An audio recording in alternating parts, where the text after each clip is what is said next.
Loginnya seperti biasa, masukkan NIP dan passwordnya. Ketika login, apabila pelamar tersebut lulus, akan tampil pesan bahwa dia lulus seleksi kompetensi bidang dan pilihan apakah dia ingin melanjutkan pengisian DRH atau ingin mengundurkan diri. Jadi kalau dia ingin mengisi DRH, maka dia tinggal klik saja tombol pengisian daftar riwayat hidup. Atau kalau dia ingin mengundurkan diri, dia akan mengunggah surat pengunduran dirinya yang akan masuk ke sistem SSCN. Di sini saya akan menjelaskan dari peserta yang ingin melanjutkan pengisian daftar riwayat hidup. Peserta diminta untuk mengunggah kembali pas fotonya karena ada kemungkinan pas foto sebelumnya itu ada yang background-nya merah, ada yang biru, ada yang fotonya kurang bagus gitu, tapi masih tetap diluluskan. Nah, di sini dia harus mengunggah pas foto berlatar belakang merah dengan pakaian formal. Coba.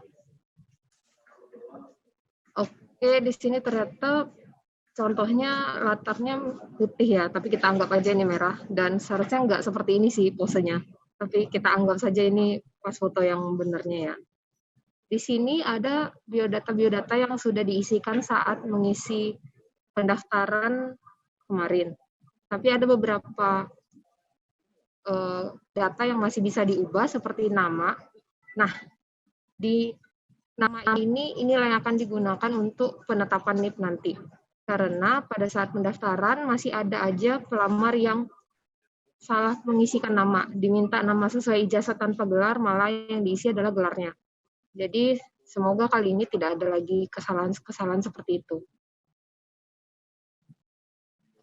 Yang bisa diubah itu nama, gelar depan dan gelar belakang, tempat lahir ijazah, agama, status perkawinan, email, nomor telepon, dan nomor ponsel. Kemudian di sini juga peserta diminta untuk mengisikan alamatnya, seperti kecamatan. Jadi dia diminta mengisi provinsi dahulu, kabupaten kotanya apa, kecamatannya apa, lalu kelurahannya apa. Kalau misalnya ada data kelurahan yang tidak kita miliki di sistem ini, pelamar bisa mengisi dengan lainnya, lalu mengisi nama kecamatannya, nama kelurahannya apa. Kalau provinsi dan kabupaten kota sepertinya sudah lengkap ya di SSCN. Yang kita ragukan masih kecamatan nama kelurahan.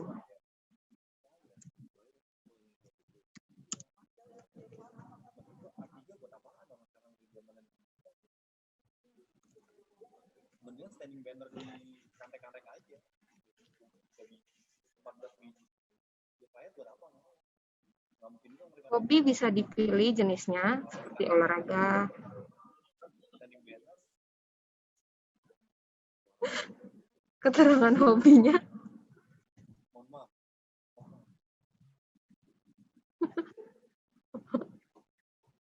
Oke.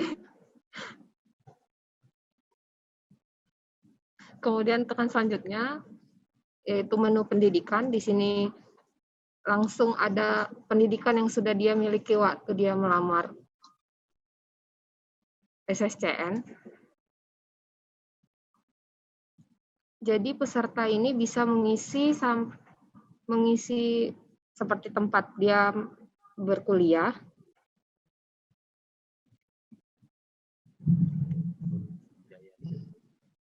nama rektornya,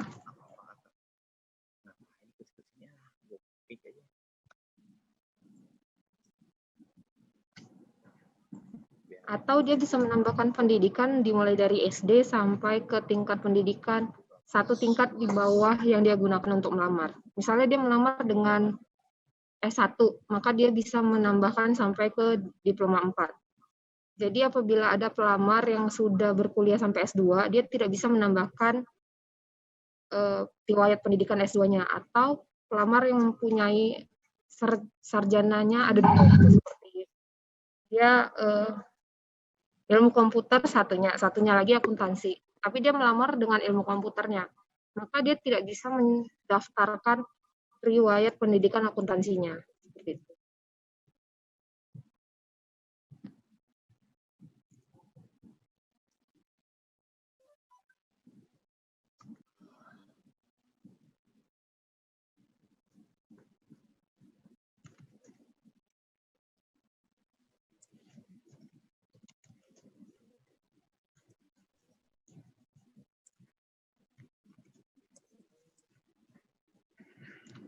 Ada juga riwayat kursus apabila peserta tersebut pernah mengikuti kursus.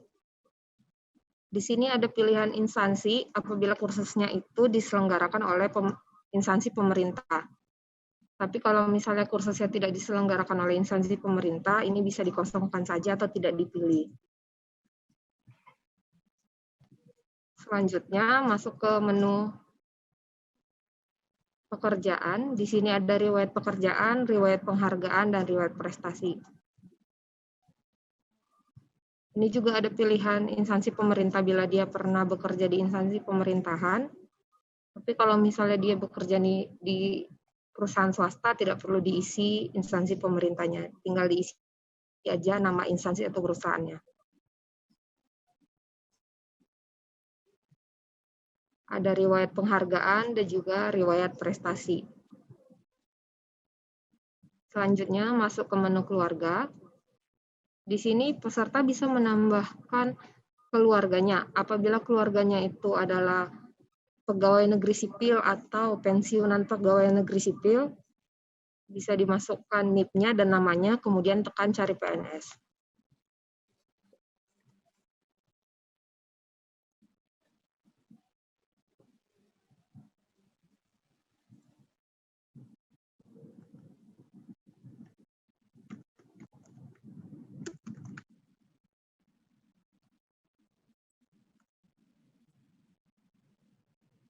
Kalau misalnya NIP dan nama itu ditemukan di sistem kita, maka langsung terisi pekerjaannya adalah pegawai negeri sipil atau pensiunan pegawai negeri sipil, dan perusahaan atau instansinya itu adalah instansi pemerintah di mana dia bekerja. Untuk istri dan suami ada isian akte menikah, tanggal menikah, dan status perkawinan. Sedangkan untuk anak, orang tua, dan saudara kandung, hal tersebut tidak ada. Jadi hanya begini saja. Ini nomor kakak sampai status hidup. Ya, tambahin.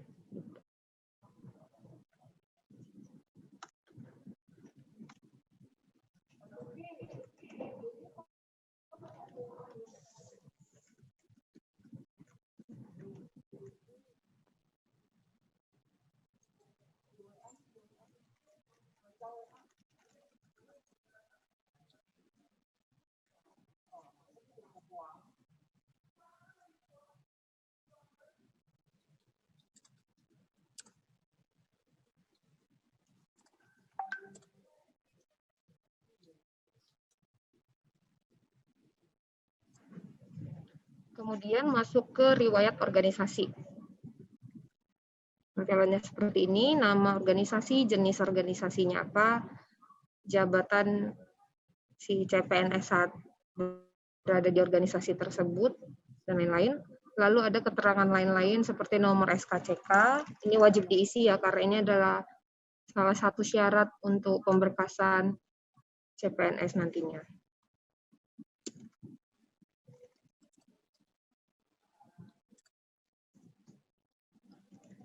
Nah, perlu dipastikan bahwa tanggal SKCK dan tanggal kesehatan jasmani juga bebas narkobanya ini perlu berada dalam waktu yang masih berada dalam waktu 6 bulan sampai dia pemberkasan.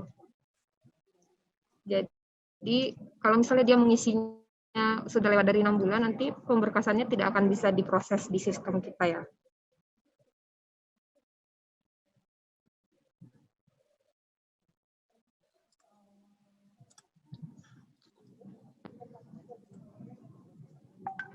Setelah dia mengisi semua data-datanya, peserta diminta untuk mencetak daftar riwayat perorangan dan riwayatnya. Lalu memeriksa kembali data-datanya. Apabila ada data-data yang salah ketik atau dia lupa mengisikannya, dia bisa kembali ke menu sebelumnya dengan mengklik tombol organisasi, pendidikan, atau lain-lain.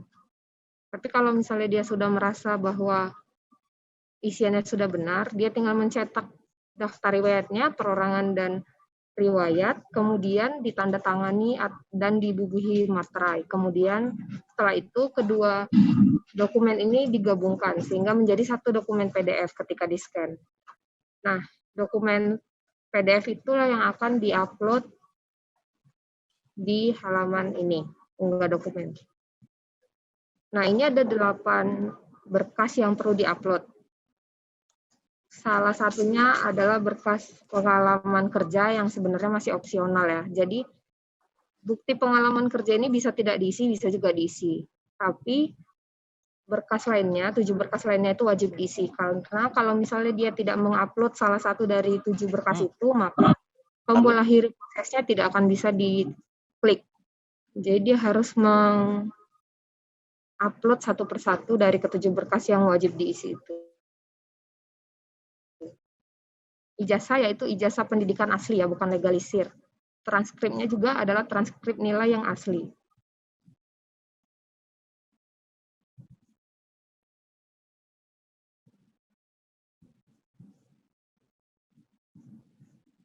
Nah, DRH-nya ini harus sesuai dengan Perban BKN nomor 14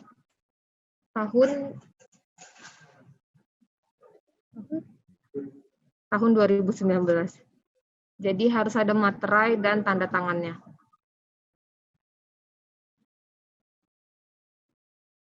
Oh ya, sebelumnya saya lupa menjelaskan bahwa di sini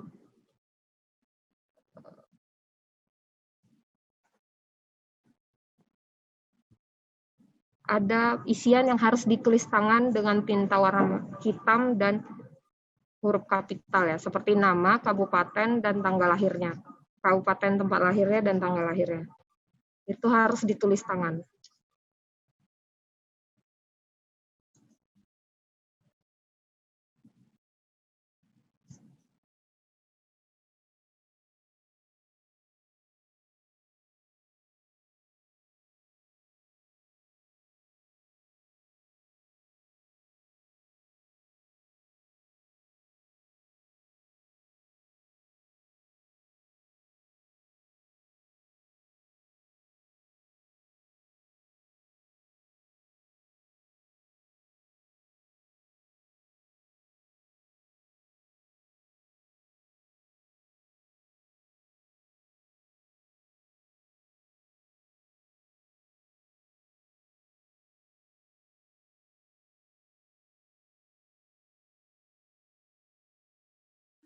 Nah, berkas ini masih bisa dilihat lagi ya.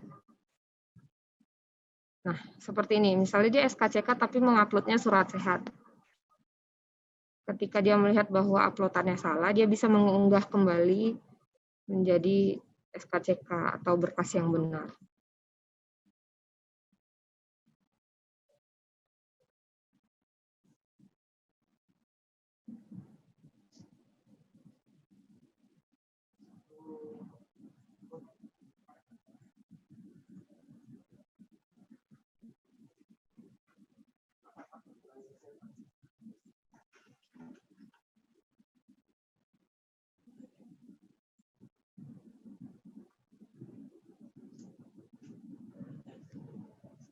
Misalnya dia tidak punya bukti pengalaman kerja, jadi kita tidak unggah bukti pengalaman kerjanya.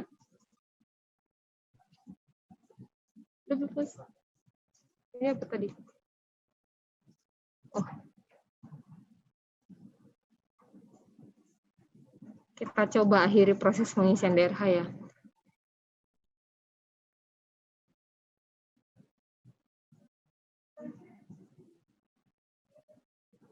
Bisa. Nah, setelah dikirim DRH-nya, dia tidak bisa lagi mengubah berkasnya atau datanya. Jadi kalau misalnya ada kesalahan,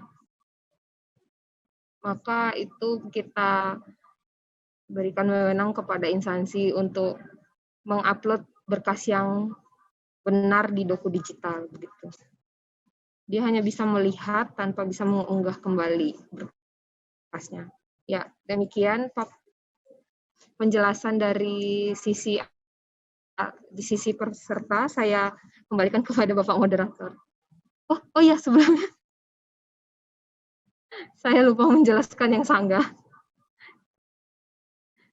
Jadi kita coba login ke peserta yang ternyata tidak lulus ya, dan dia ingin melakukan sanggah.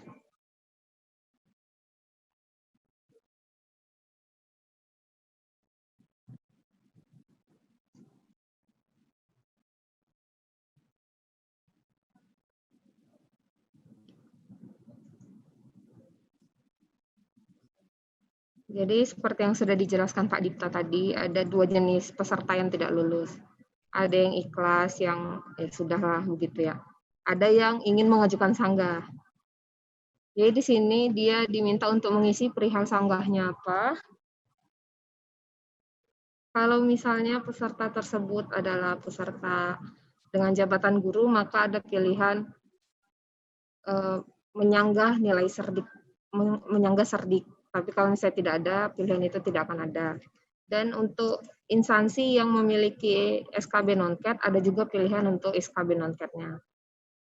Jadi ketika dia memilih SKB non-CAT, akan muncul lagi pilihan metode SKB-nya apa.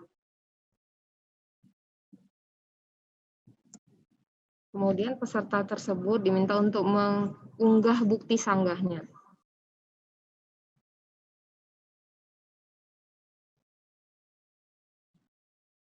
Dalam bentuk JPG atau PDF. Lalu menekan klik akhiri proses sanggah. Ya, demikian dari sisi peserta. Saya kembalikan ke Pak Dipta. Terima kasih.